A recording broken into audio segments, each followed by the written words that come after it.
Kwa majina mimi naitwa Engineer Innocent Joseph Mlai, ni meneja wa TARURA mkoa wa Katavi. Kwa majina mimi naitwa Engineer Innocent Mlai, ni meneja wa TARURA mkoa wa Katavi. Kimsingi katika mkoa wetu wa Katavi ni mkoa ambao unakabiliwa na mvua nyingi ukilinganisha na mikoa mingine, na kwa mwaka huu japokuwa alisema kwamba mvua zitakuwa ni chache, lakini kwa upande wa kwetu wa Katavi mvua zimeanza tangu mwezi wa 11 na mpaka sasa bado zinaendelea kunyesha. Sasa kulingana na hali hiyo, kwenye kazi zetu za matengenezo ya barabara tumejipanga kuhakikisha kwamba kazi zinafanyika, lakini pia kwenye utekelezaji wa kazi hizo tunachokifanya sasa hivi ni kumake sure kwamba tunafanya ukaguzi wa mara kwa mara kama ambavyo alielekeza mtendaji mkuu,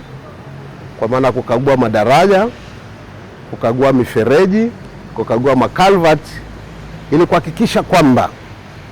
endapo kuna uchafu umeziba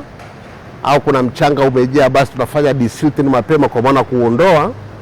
ili maji yaweze kupita kwenye njia yake ya kawaida na isije kusababisha athari kwa wananchi au kusababisha mafuriko. Hilo ni jambo ambalo mtendaji mkuu amesisitiza sana, na sisi ndio tunalifanyia kazi, na kwa mwaka huu tuseme bahati nzuri hiyo kazi zinaendelea vizuri,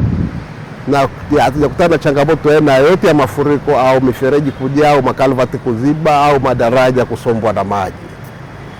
Hivyo ndivyo ambavyo tuna operate na tunaendelea mpaka sasa hivi. Kwa mfano upande wa Katavi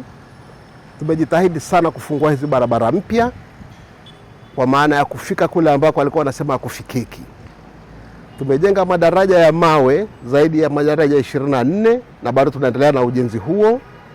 na yale madaraja yamekuwa ni kielelezo tosha kabisa kwamba kweli wananchi walikuwa wanataabika,